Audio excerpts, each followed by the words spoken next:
السلام علیکم ورحمۃ اللہ وبرکاتہ۔ محترم دوستوں، بہت سارے سوالات ہماری نظروں کے سامنے ہیں، کوشش کریں گے کہ چند سوالوں کے جوابات آپ تک پہنچ جائیں۔ سب سے پہلا سوال ہمارے ایک دوست نے کیا ہے، کہتے ہیں السلام علیکم، اگر ہمیں ہر نماز میں وضو کا شک ہوتا ہو۔ دیکھیے، یہ اکثر و بیشتر جو سوالات ہیں وہ شک، وہم اور وسوسوں کے تعلق سے ہے۔ اگر کسی کے ذہن میں یہ سب باتیں ہیں تو اچھی طرح آپ سن لیں۔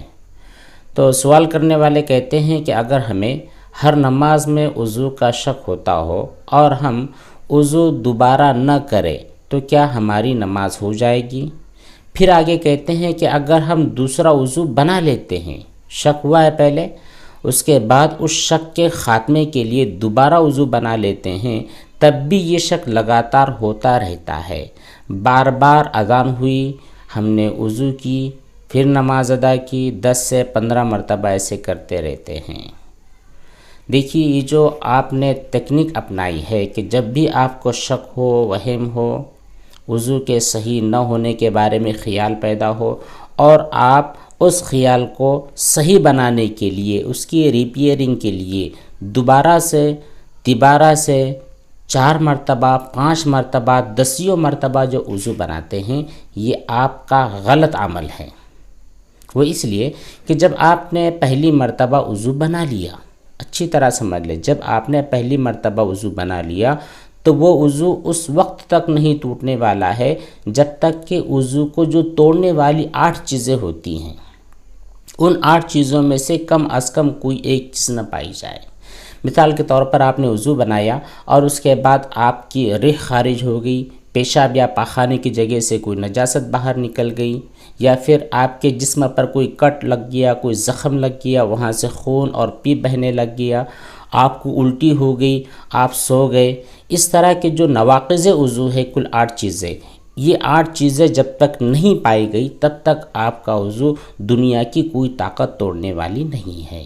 پھر یہ جو خیال ہے، یہ شک ہے، یہ وہم ہے، یہ وسوسے ہے، یہ تو بہت دور کی چیز ہے۔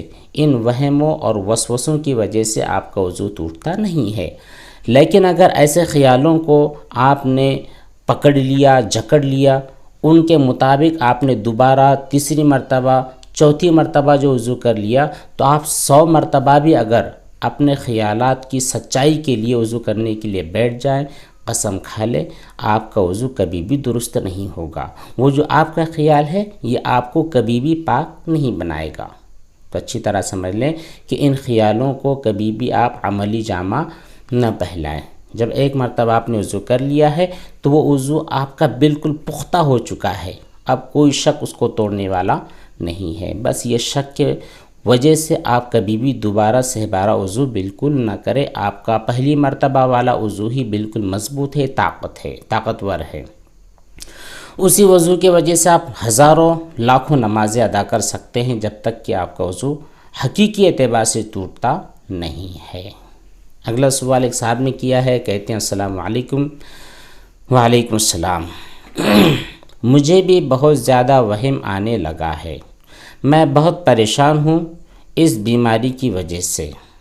ایک بار میرے ڈسٹ بین میں ماؤس چلا گیا، چوہا چلا گیا، اور پھر مجھے شک ہونے لگا ہے کہ پتہ نہیں وہ چوہا کہاں سے گزرا ہے۔ ظاہر بات ہے، الماری کے اندر چلا گیا تو پورے کپڑوں پر سے اس نے سیر کر لی ہے۔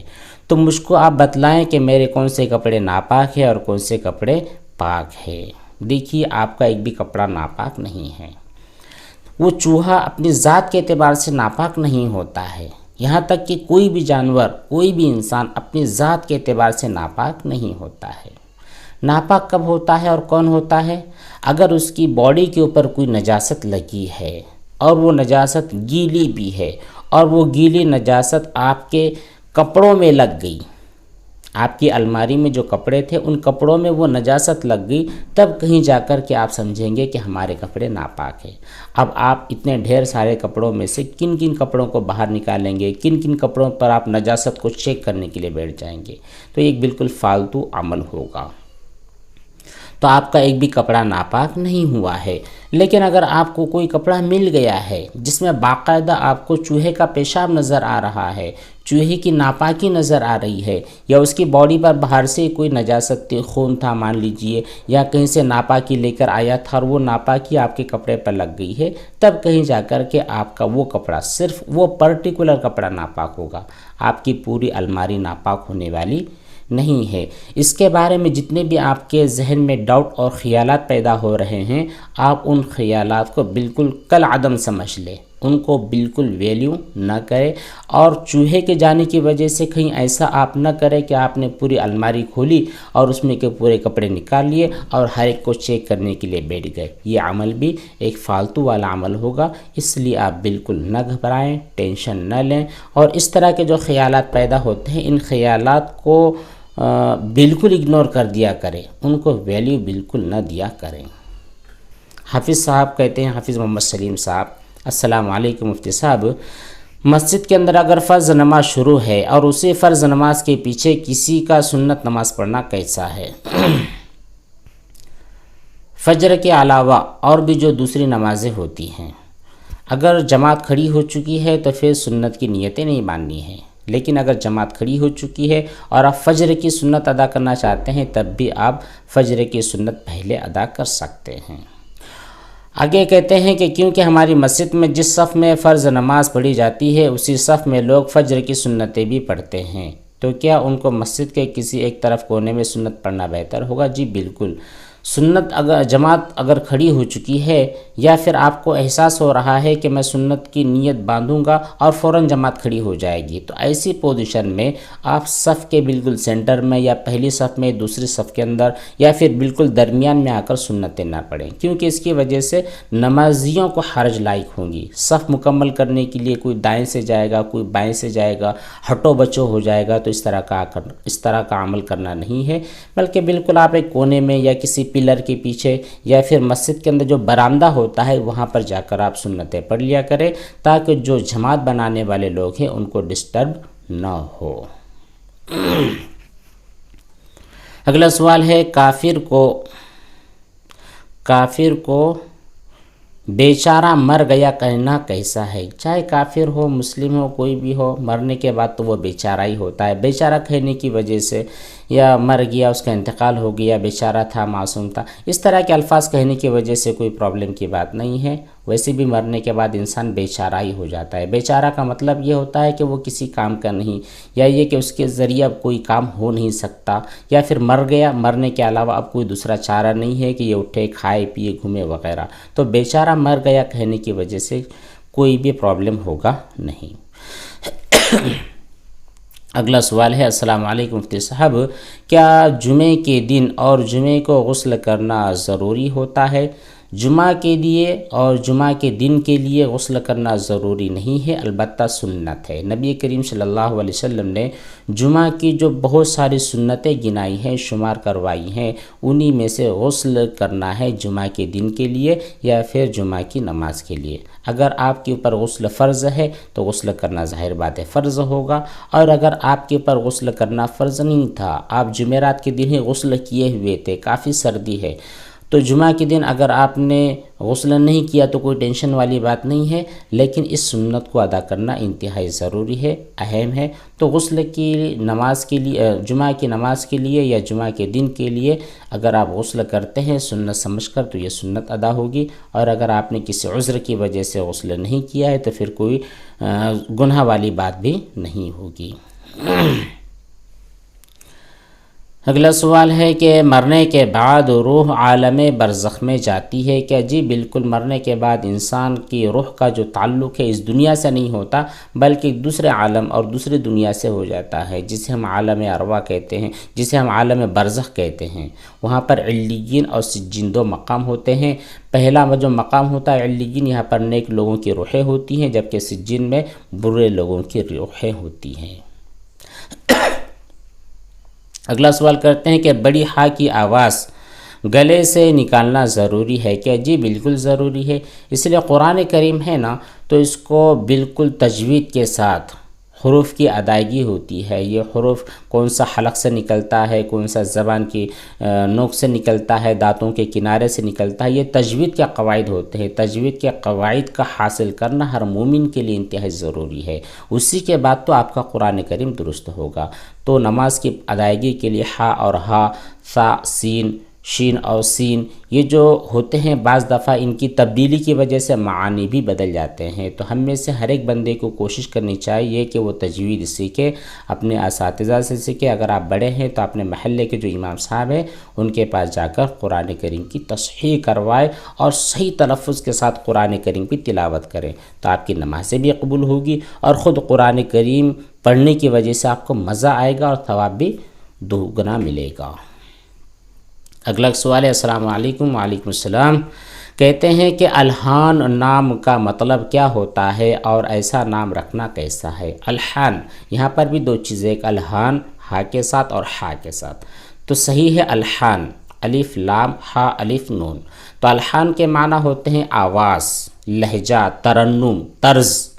تو اگر آپ اپنے بچے کا نام الحان رکھنا چاہتے ہیں تو معنی کے اعتبار سے کوئی پریشانی اور دقت والی بات نہیں ہے، معنی کے اعتبار سے اچھا ہے، لیکن بہتر یہ ہے کہ آپ الحان کے بجائے کسی صحابی ہے، نبی کریم صلی اللہ علیہ وسلم کے بہت سارے پیارے پیارے نام ہیں، اللہ کے نام ہیں، ان ناموں کے اوپر اپنے بچوں کے نام رکھیں۔ لیکن اگر آپ نے الحان نام رکھ دیا ہے اپنے بچے کا، اپنے گھر میں سے کسی کے فرد کا، تو پھر ٹینشن والی بات بھی نہیں ہے، نام رکھنا درست ہے۔ اگلا سوال ہے، السلام علیکم مفتی صاحب۔ وعلیکم السلام۔ میرا سوال یہ ہے کہ میں جوائنٹ فیملی میں رہتی ہوں اور میرے سارے ریلیٹیو جو اس گھر میں رہتے ہیں سب مرتد ہو گئے ہیں، اللہ تبارک و تعالیٰ سب کو دین کی سمجھ عطا فرمائے۔ کہتے ہیں کہ سب لوگ مرتد ہو چکے ہیں اور بہت سارے شرک والے کام بھی کرتے ہیں، تو کیا ہم لوگ اس گھر میں رہ سکتے ہیں یا پھر اس گھر کو چھوڑ کر کہیں اور چلے جانا چاہیے؟ کیا ساتھ میں رہنے کی وجہ سے ہم لوگوں کو کوئی نقصان ہوگا؟ Please answer. دیکھیے، اگر آپ نے ان کو چھوڑ دیا، اپنے گھر سے آپ الگ ہو گئے، تو واقعتاً انہیں نقصان ہوگا، اور اگر آپ یہاں پر رہیں گے تو ان کا نقصان نہیں ہوگا اور آپ کا بھی نقصان نہیں ہوگا، بلکہ اگر آپ سمجھدار ہے، آپ دیندار ہے، آپ قرآن اور حدیث کو سمجھتے ہیں، آپ کی ریچ علماء کرام تک ہے، علماء کرام کے بیانات آپ سنتے ہیں، تو امید ہے کہ آپ اپنے جیسا دیندار آپ کے گھر والوں کو بنائیں گے، ان کو سمجھائیں گے، پیار محبت سے سمجھائیں گے، کتابیں جو دینی ہوتی ہے ان کو پڑھنے کے لیے دیں گے۔ آپ اپنے گھر میں کوئی بھی دینی کتاب لے لیجئے، عقائد کی کتاب ہوتی ہے، رسول کریم صلی اللہ علیہ وسلم کے اخلاق کی کتاب ہوتی ہے، سیرت کی کتابیں ہوتی ہے، مسائل کی کتابیں ہوتی ہے، یہ کتابیں آپ لیں۔ بہتر یہ ہے کہ آپ کے گاؤں کے اندر جو مسجد ہے وہاں پر جو امام صاحب ہے آپ ان سے کانٹیکٹ کریں، اور وہاں پر جو جماعت وغیرہ آتی ہے ان کو اپنے گھر پر دعوتیں کروائے، گھر پر بلائے، اپنے گھر کے مردوں کے ساتھ انہیں ملائے، اور اگر مستورات ہوتی ہیں دیندار آپ کے گھر میں، آپ کے گاؤں میں کوئی عالمہ ہے تو انہیں اپنے گھر پر مدعو کرے، اپنے بچوں کو سکھانے کی کوشش کروائے، اور گھر کی جو مستورات ہیں ان کے اندر ان کی بات کروائے۔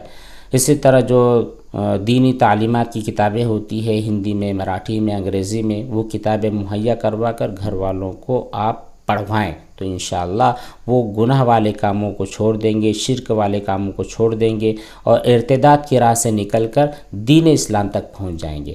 تو ہمارا سجیشن یہ ہے کہ آپ اپنے گھر والوں کو نہ چھوڑیں، انہی کے درمیان میں رہ کر آپ ان کی دینی تعلیم کی فکر کریں۔ ہم بھی آپ کے لیے سب مل کر کے دعا کرتے ہیں، آسانیاں میسر فرمائیں۔ اگلا سوال ہے، السلام علیکم مفتی صاحب، کیا کپڑوں کو پاک کرنے کے لیے ایسا نچوڑنا ضروری ہوتا ہے کہ اس میں سے پانی کا قطرہ بالکل نہ ٹپکے؟ کیونکہ بہت سارے کپڑے ایسے ہوتے ہیں جنہیں اس طرح نچوڑنا پاسبل نہیں ہوتا ہے۔ جی بالکل صحیح، ہر کپڑا ایسا ہوتا ہے جو ہر آدمی کے ہاتھ سے بالکل نچوڑ جائے، اس میں سے پانی کا ایک قطرہ بھی نہ نکلے، ایسا ہوتا نہیں ہے۔ یہ کپڑا ہے جس میں سے ہماری طاقت کے مطابق پانی نکل گیا تو پاک ہو گیا، اور اسی کپڑے کو اگر کوئی پہلوان نچوڑ لے تو ایک دو قطرے اور نکل جائیں گے، پھر اس کے حق میں وہ پاک ہو گیا۔ اگر میں نے کپڑا دھو لیا اور میری جتنی طاقت تھی اس طاقت کے مطابق اس کو نچوڑ لیا تو یہ پاک ہو گیا، میرے لیے بھی، آپ کے لیے بھی، اور اس کو پوری دنیا کا کوئی بھی انسان استعمال کرے۔ اسی طرح جو شاید آپ نے جو لحاف وغیرہ گھر میں موٹے جو گدے ہوتے ہیں ان کے بارے میں سوال کیا، جو اوڑھنے کی رضائی ہوتی ہے، تو کوشش آپ کریں کہ ان کو اچھی طرح نچوڑ لے، ایک آدھ دو طاقتور جو گھر کے مرد ہے ان سے نچڑوا لے، جب نچڑ گیا بس کا پھر بھی اگر اس کے اندر کچھ پانی باقی ہے تو اتنا نچوڑنا کہ آپ گاڑی لگائیں، دونوں طرف سے 2 گاڑیاں لگائیں اور ان کو نچڑوائیں۔ اس طرح کا تکلف کرنا ضروری نہیں ہوتا ہے، بس جو آدمی صفائی کر رہا ہے، دھو رہا ہے، وہ اپنی طاقت کے مطابق، اپنی حیثیت کے مطابق اس کو نچوڑ لیتا ہے تو وہ کپڑا پاک ہو جاتا ہے۔ اگلا سوال ہے مفتی صاحب، میسٹری باکس جائز ہے یا نہیں؟ اس میں ہمیں پتہ نہیں ہوتا ہے کہ اس کے اندر کیا ہوگا۔ 150 روپے کا وہ میسٹری باکس ملتا ہے، پلیز آنسر ان کمنٹ۔ آپ کو کمنٹ بھی دے دیے گا لیکن عام لوگوں کو پتہ چل جائے اس لیے ہم نے ویڈیو کے اندر بھی اس کو شامل کر لیا ہے۔ دیکھیے جو میسٹری باکس ہے یہ خود اپنی ذات اور اپنی حیثیت کے مطابق میسٹری بن چکا ہے، اس کی کوئی حیثیت نہیں ہے، کوئی ویلیو نہیں ہے، ایک مجہول چیز کے بائے ہوتی ہے۔ آپ نے کسی جگہ 150 روپے جمع کروا لیا، 10 ہزار 1 لاکھ روپے کے میسٹری باکس ملتے ہیں۔ تو یہ جو باکس ہوا کرتے ہیں ان کو آپ صرف ایک باکسوں کو خریدتے ہیں، اس میں کیا ہے، کتنی ویلیوشن کا ہے، کتنی قیمت کا ہے، کون سی کوالٹی کی چیزیں ہیں، کچھ پتہ نہیں ہوتا ہے، تو یہ میسٹری باکس خریدنا جائز ہوتا نہیں ہے۔ چاہے آپ 150 کا خریدیں، 1500 کا خریدیں، 15000 کا خریدیں، کوئی بات نہیں ہے، کسی بھی میسٹری باکسوں کو آپ خرید نہیں سکتے ہیں، نہ آن لائن نہ آف لائن۔ اگلا ایک سوال ہے، سر میں پاکی ناپاکی کے ٹینشن میں مبتلا ہو چکا ہوں، استنجا کا بہت ٹینشن ہوتا ہے، ہر وقت ناپاکی کی ٹینشن لگی ہوئی رہتی ہے، بہت زیادہ مایوس ہو چکا ہوں، اس وقت ابھی 8-10 مرتبہ استنجا کرنے کے بعد بھی استنجا صحیح نہیں ہوتا ہے۔ آپ کی کافی سوالات ہیں اور آپ کے تقریباً چاروں سوالوں کو پڑھ کر یہ محسوس ہوا ہے کہ آپ طہارت اور پاکی کے بارے میں ٹینشن اور اس کے جو وہم ہوا کرتے ہیں ان وہموں کے شکار ہو چکے ہیں۔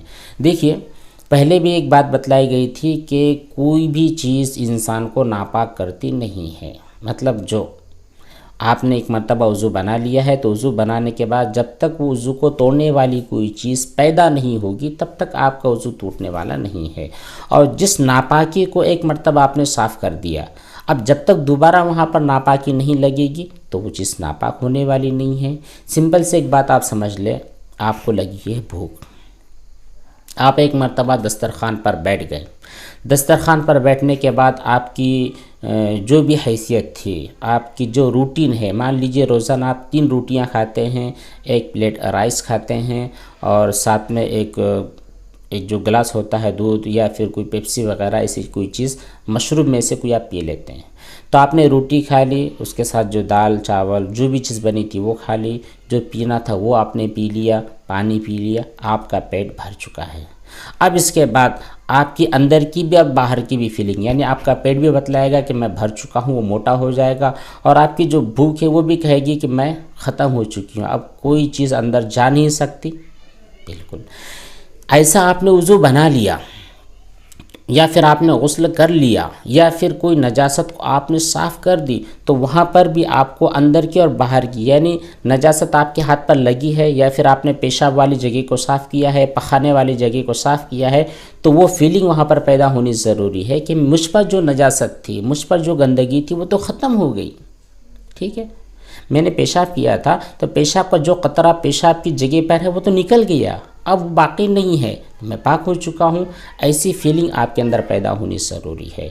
یہ کب پیدا ہوگی؟ جب آپ کے اندر جو شک وہم اور وسوسہ یہ ختم ہو جائے، اور شک وہم وسوسہ کب ختم ہوگا؟ ہمارے بہت سارے ویڈیوز میں بہت ساری تفصیل سے باتیں بتلائی گئی ہے۔